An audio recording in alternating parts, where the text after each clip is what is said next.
अस्सलाम वालेकुम दोस्तों। आज हम लिटरेचर रिव्यू के बारे में बात करेंगे। लिटरेचर रिव्यू किसी मखसूस टॉपिक पर मौजूद रिसर्च, थ्योरी और स्कॉलर मटेरियल का क्रिटिकल एनालिसिस होता है। इसमें रिसर्चर पिछली रिसर्च का खुलासा, मवाजना और तज्जिया करते हुए मौजूदा रिसर्च के लिए एक बुनियाद फराहम करता है। मिसाल के तौर पर अगर किसी रिसर्च का मौजू पाकिस्तान में हेपेटाइटिस बी और सी की मौजूदगी और तलबा की वैक्सीनेशन की हैसियत हो तो इसका लिटरेचर रिव्यू दर्ज झेल नुकात पर मुश्तमिल होगा, जैसे कि हेपेटाइटिस की वजूहात और इसके इकसाम पर मौजूदा रिसर्च, पाकिस्तान में इस बीमारी के फैलाव के हवाले से मौजूदा एदाद शुमार, वैक्सीनेशन के फ़वाइद और तलबा में इसके बारे में आगाही और दीगर ममालिक में वैक्सीनेशन के हवाले से होने वाली तहकीकात। ये सब मालूमात रिसर्चर को रिसर्च गैप को पहचानने और अपनी रिसर्च की डायरेक्शन को इस्टेब्लिश करने में मदद देते हैं। अब हम लिटरेचर रिव्यू के स्कोप, इम्पोर्टेंस और पर्पस की बात करें तो लिटरेचर रिव्यू रिसर्चर के दावों को तक़वीत देता है और रिसर्च के मौजू की अहमियत को साबित करता है। ये रिसर्चर की जिम्मेदारी है कि वो मालूम करे कि इस टॉपिक पर दूसरे रिसर्चर्स ने क्या दरियाफ्त किया है। एक मुकम्मल लिटरेचर रिव्यू ऐसी रिसर्चेस सामने ला सकता है जिन्हें दोहराया जा सकता है और ऐसे टूल्स भी सामने ला सकता है जिसे ऑलरेडी आजमाया जा चुका हो और अब उन्हें अडॉप्ट करके अपने प्रेजेंट स्टडी में इस्तेमाल किया जा सकता हो। अब अगर हम types of literature use in the review की बात करें तो दो किस्म के लिटरेचर होते हैं।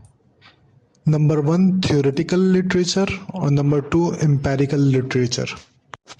ऐसे पब्लिश्ड मॉडल, फ्रेमवर्क्स और थ्योरीज जो रिसर्चर के नज़रियाती अकायद और मसले को समझने के तरीके की बुनियाद फराहम करते हैं, उन्हें हम थ्योरेटिकल लिटरेचर कहते हैं। मिसाल के तौर पर अगर कोई रिसर्च तलबा में सेहतमंद तर्ज ज़िंदगी अपनाने के अवामिल पर हो तो थ्योरेटिकल लिटरेचर में हेल्थ बिलीफ मॉडल या सोशल लर्निंग थ्योरी शामिल हो सकती है, जो वजाहत करती है कि लोग सेहतमंदाना ज़िंदगी क्यों अपनाते हैं। अब अगर हम एम्पेरिकल लिटरेचर की बात करें तो ऐसे पब्लिश्ड रिसर्चेस जो ये दिखाती हैं कि थ्योरीज़ को अफराद के रवैये या ऑब्जर्व इवेंट्स पर कैसे लागू किया जा सकता है, उसे हम एम्पेरिकल लिटरेचर कहते हैं।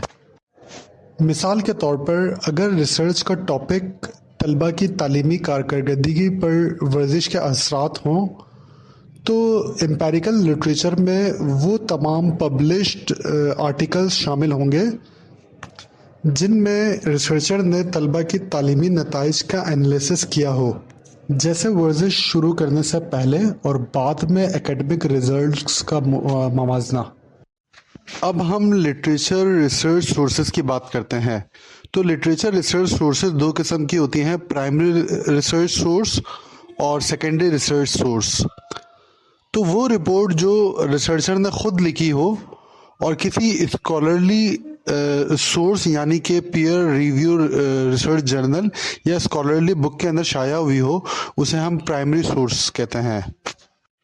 अब अगर हम सेकेंडरी रिसर्च सोर्स की बात करें तो किसी एक टॉपिक पर मल्टीपल रिसर्च स्टडीज़ का खुलासा, जैसे कि सिस्टमेटिक रिव्यू, मेटा एनालिसिस और मेटा सिंथेसिस में होता है, जहां इब्तिदाई रिसर्च पर कोई दूसरा ऑथर जो है तज्जिया करता है। अब अगर हम कीवर्ड्स की बात करें तो कीवर्ड्स वो अल्फाज हैं जो रिलेवेंट रिसर्च स्टडीज़ को तलाश करने के लिए इस्तेमाल किए जाते हैं।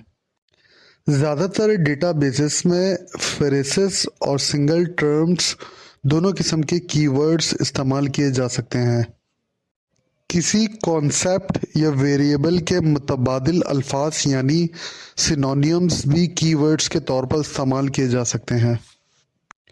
अब हम ओपन एक्सेस की बात करें तो ये वो मालूमात हैं जो इंटरनेट पर मुफ्त दस्तयाब होती हैं और जिन पर बहुत कम या कोई कॉपीराइट पाबंदियां नहीं होती। ये वो मटेरियल है जो बग़ैर किसी अदायगी के हासिल किए जा सकते हैं। अब अगर हम पीयर रिव्यू की बात करें तो ये एक ऐसा अमल है जिसमें रिसर्च को किसी गैर जानिबदार माहिर यानी न्यूट्रल थर्ड पार्टी को तजज़िये के लिए पेश किया जाता है। ایک اور ٹرم جسے ہم جنرل امپیکٹ فیکٹر کہتے ہیں، اس میں یہ دیکھا جاتا ہے کہ دیے گئے وقت میں اس جرنل کے آرٹیکلز کو کتنی بار سائٹیشن دیا گیا ہے اور اس کا موازنہ دیگر سائٹیشن سے کیا جاتا ہے۔ زیادہ امپیکٹ فیکٹر کا مطلب یہ ہے کہ جرنل کی ریسرچ کو زیادہ مؤثر سمجھا جاتا ہے۔ اب اگر ہم ایک اور ٹرم سسٹمیٹک ریویو کی بات کریں تو اس میں ملٹیپل ریسرچ اسٹڈیز کو تلاش کیا جاتا ہے، پھر ان کو پرکھا جاتا ہے اور آخر میں اس کا خلاصہ بنایا جاتا ہے تاکہ ہیلتھ پریکٹس کے لیے مفید رہنما اصول تیار کیے جا سکیں۔ اس جائزے میں غیر جانبداری کو یقینی بنایا جاتا ہے تاکہ کسی بھی قسم کے بائسنس سے بچا جا سکے۔ ایک اور ٹرم جسے ہم پرنسپل انویسٹیگیٹر کہتے ہیں، یہ وہ مرکزی ریسرچر ہوتا ہے جو کسی بھی ریسرچ اسٹڈی کا بنیادی ذمہ دار ہوتا ہے۔ وہ ریسرچ کے تمام پہلوؤں کی نگرانی کرتا ہے اور عام طور پر پبلیکیشن میں پہلا مصنف یعنی فرسٹ آتھر ہوتا ہے۔